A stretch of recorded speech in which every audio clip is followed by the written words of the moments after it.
ये आकाशवाणी रायपुर है। छत्तीसगढ़ी समाचार बुलेटिन के संग धर्मेंद्र दुबे के जय जोहार। आज के प्रमुख समाचार। आज अंतर्राष्ट्रीय साक्षरता दिवस है। राज्य में एसो पढ़ना लिखना अभियान के पहली चरण में 2.5 लाख लोगन मन ला साक्षर करे के लक्ष्य रखे गे है। मुख्यमंत्री भूपेश बघेल ह जाति प्रमाण पत्र ले जुड़े शिकायत ऊपर जल्दी कार्रवाई के निर्देश दे हवय और स्कूल शिक्षा विभाग के 14,000 पद के भर्ती के संबंध में 1 हफ्ता के भीतर रिपोर्ट पेश करे के निर्देश दे गए हैं।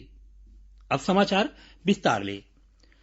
आज अंतर्राष्ट्रीय साक्षरता दिवस है। एसो के थीम है कोरोना महामारी के दौरान साक्षरता, शिक्षा और पठन पाठन पर विशेष जोर। प्रदेश में घलो अंतर्राष्ट्रीय साक्षरता दिवस के मौका में राज्य स्तरीय वेबिनार के आयोजन करेगिस, जेमा शिक्षा और साक्षरता ले जुड़े जम्मो अधिकारी और कर्मचारी मन के संगे संग विषय विशेषज्ञ मन घलो शामिल होइन। ए मौका में स्कूल शिक्षा मंत्री ह बताइन कि राज्य में एसो पढ़ना लिखना अभियान के मंजूरी दे दे गे है। एखर पहली चरण में 2.5 लाख लोगन मन ला साक्षर करे के लक्ष्य राखे गे है। प्रधानमंत्री नरेंद्र मोदी ह कोरोना महामारी ले संघर्ष में मीडिया के भूमिका के प्रशंसा करे है। श्री मोदी यकीन है कि मीडिया ह कोरोना महामारी के बारे में लोगन मन ला जागरूक करे के संगे संग सरकार के कामकाज के जानबा और ओखर योजना मन के कमी के बारे में बता के लोगन मन के बढ़िया सेवा करे हवय। प्रधानमंत्री ह वीडियो कॉन्फ्रेंसिंग के माध्यम ले जयपुर में पत्रिका गेट के उद्घाटन के मौका में किहिन। प्रदेश में कोरोना संक्रमण सरलग बढ़त है। प्रदेश में कांग्रेस अध्यक्ष मोहन मरकाम के कोरोना जांच रिपोर्ट पॉजिटिव आए के संगे संग बलरामपुर जिला के सामरी विधायक घलो कोरोना पॉजिटिव पाए गए हैं। रायपुर के माना स्थित वृद्धाश्रम में 9 झिन सियनहा मनखे मन के कोरोना जांच रिपोर्ट पॉजिटिव आए है। ये जम्मो झिन ला माना के कोविड अस्पताल में भर्ती कराए गए है। एथी जांजगीर चांपा जिला के पामगढ़ ब्लॉक में आज कोरोना पॉजिटिव 6 झिन मरीज के पहचान हुए है, जेमा ले 3 झिन पंचायत सचिव घलो शामिल है। तौती राजनांदगांव जिला के खैरागढ़ नगर पालिका में पदस्थ 1 झिन सब इंजीनियर के संगे संग ओखर परिवार के 5 झिन सदस्य कोरोना संक्रमित पाए गए है, जेखर सेती खैरागढ़ नगर पालिका ऑफिस ला सील कर दे गए है। यही जिला के डोंगरगांव में घलो 1 झिन सोना चांदी के व्यापारी के संगे संग 7 झिन लोगन मन के कोरोना रिपोर्ट पॉजिटिव आए है। उन्हें यही जिला के खैरागढ़ में 11 सितंबर ले 18 सितंबर तक पूर्ण लॉकडाउन रही। ए दौरान दवाई दुकान, सब्जी और पेट्रोल पंप ला छोड़ के जम्मो दुकान ला बंद रखे गए है। स्वास्थ्य विभाग प्रदेश में कोरोना संक्रमण के इलाज बर अस्पताल और कोविड केयर सेंटर मन में खाली बिस्तर के संख्या के जानबा देबर वेब पोर्टल के शुरुआत करे है। रायपुर जिला में सुविधा के जानबा के संगे संग ए पोर्टल शुरू हो गए है। तौती रायपुर स्थित मंत्रालय और विभाग प्रमुख के ऑफिस में जम्मो अधिकारी और कर्मचारी मन के कोरोना जांच कराया जात है। राज्य में एथेनॉल बनाए ले जुड़े 500 करोड़ रुपया ले ज्यादा के 4 प्रस्ताव के MOU पर दस्तखत करे गए है। ए इकाई के स्थापित होले करीबन 583 मनखे मन ला रोजगार मिलही। ए इकाई मुंगेली, जांजगीर चांपा के संगे संग महासमुंद जिला में स्थापित होही।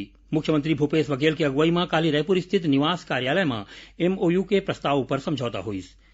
ए इकाई ले हर साल 17,500 किलोलीटर एथेनॉल बनाए के लक्ष्य रखे गए हैं, जेखर भर करीबन 3.5 लाख टन धान के जरूरत पड़ी। प्रदेश के स्वास्थ्य विभाग सोशल मीडिया में प्रसारित ओ खबर के खंडन करे है, जेमा कहे गए है कि कोरोना संक्रमण के बने पहचान बर CT स्कैन कराना बढ़िया उपाय है। स्वास्थ्य विभाग आम लोगन मन ले अपील करे है कि ओमन वैज्ञानिक रूप ले प्रमाणित टेस्ट ले ही कोरोना संक्रमण के जांच करवावे। विभाग कोती ले जारी बयान में कहे गए है कि भारत सरकार के ICMR ढार ले एंटीकिट, RT-PCR टेस्ट और ट्रू नाथ विधि ले कोरोना संक्रमण के जांच करे जाथे। स्वास्थ्य विभाग कहे है कि CT स्कैन के स्क्रीनिंग में प्रयोग ले रेडिएशन के खतरा कई गुना बढ़ जाथे, जेखर गंभीर परिणाम हो सकथे। छत्तीसगढ़ी समाचार बुलेटिन आप मन आकाशवाणी रायपुर ले सुनत हो। छत्तीसगढ़ के खबर ले है आपके वास्ता और खबर के विश्वसनीयता ले है हमार वास्ता। आकाशवाणी समाचार रायपुर के प्रादेशिक समाचार बुलेटिन के संगे संग हमार समसामयिक कार्यक्रम आप रेडियो के संग अपन मोबाइल में घलो सुन सकत हो। आकाशवाणी समाचार फेसबुक, ट्विटर और यूट्यूब में घलो हावय। हमार फेसबुक पेज हरे Chhattisgarh news on AIR, Twitter handle CGAIR news और हमार यूट्यूब चैनल हरे छत्तीसगढ़ AIR न्यूज। तो अब रेडियो के संगे संग आपके मोबाइल के माध्यम ले हम आप तक पहुंचत हन। छत्तीसगढ़ के हर खबर पर सुनत रहो आकाशवाणी समाचार। अब आगू बाढ़बो बाँचे समाचार को थी। मुख्यमंत्री भूपेश बघेल स्कूल शिक्षा विभाग के 14,000 पद के भर्ती के संबंध में एक हफ्ता के भीतर रिपोर्ट पेश करे के निर्देश दे हवै। मुख्यमंत्री शिक्षा विभाग अधिकारी मन लकीन है कि भर्ती के काम में लापरवाही बर्दाश्त नहीं करे जाए। जानवा के मुताबिक स्कूल शिक्षा विभाग प्रदेश में 14,000 ले ज्यादा पद में शिक्षक मन के सीधी भर्ती के मेरिट सूची के वैधता ला 1 साल भर बढ़ा दे है। मुख्यमंत्री जाति प्रमाण पत्र ले जुड़े शिकायत ऊपर जल्दी कार्रवाई करे के निर्देश दे हवै। संगे संग जाति प्रमाण पत्र के निरस्त करे के प्रक्रिया ला सरल बनाए बर कहे है।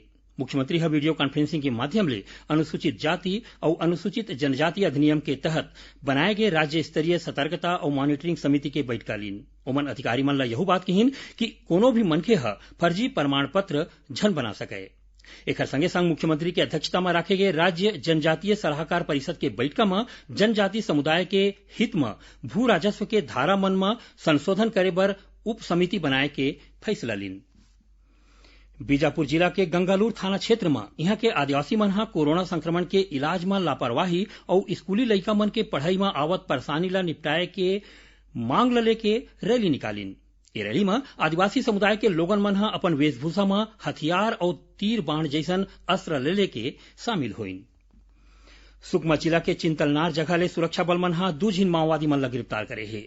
जिला के पुलिस अधीक्षक बताइन कि ये माओवादी मन ऊपर सुरक्षा बल मन ऊपर हमला करे और विस्फोट के घटना में शामिल रहे के आरोप है। एती धमतरी जिला के घोरा गांव में माओवादी मन एक झिन गांव के लोगन के अगवा कर लीन। जिला के पुलिस अधीक्षक एकर पुष्टि करे है त उन्हें माओवादी मन नगरी मैनपुर रद्दा में रुख ला काट के गाड़ी के अवई जवई ला रोके के प्रयास करे है।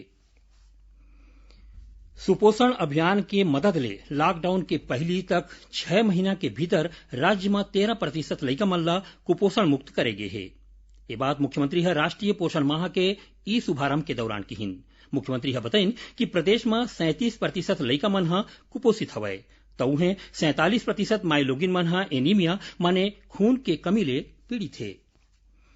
गोधन न्याय योजना में प्रदेश के 76,000 ले ज्यादा गोबर बेचैया मन ला तीसर किस्त के रूप में 6 करोड़ रुपया ले ज्यादा के भुगतान करेगे है। एक दिन कार्यक्रम में मुख्यमंत्री कहीन कि ये योजना ले गौठान मन में गोबर के आवक के मुताबिक जल्दी ले जल्दी वर्मी कंपोस्ट डाका बनाए जाही। गोबर ले वर्मी कंपोस्ट खाद बनाए पर स्व सहायता समूह के माइलोगिन मन ला प्रशिक्षण दे जात है।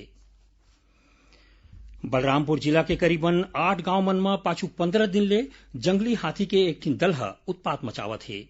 ये हाथी मन के दल कतको एकड़ के फसल ला नुकसान पहुंचाए है। राजपुर वन परिक्षेत्र के प्रतापपुर कोती ले आए हाथी के दल ए बेरा सेवारी बीट में घूमत है।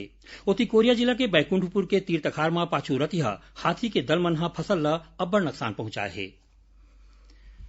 सरगुजा रेंज के पुलिस महानिरीक्षक रतनलाल डांगीडहार ले नौकरी के नाव में ठगी करैया आरोपी मन के खिलाफ कड़ा कार्रवाई के निर्देश ऊपर कार्रवाई शुरू कर देगे है।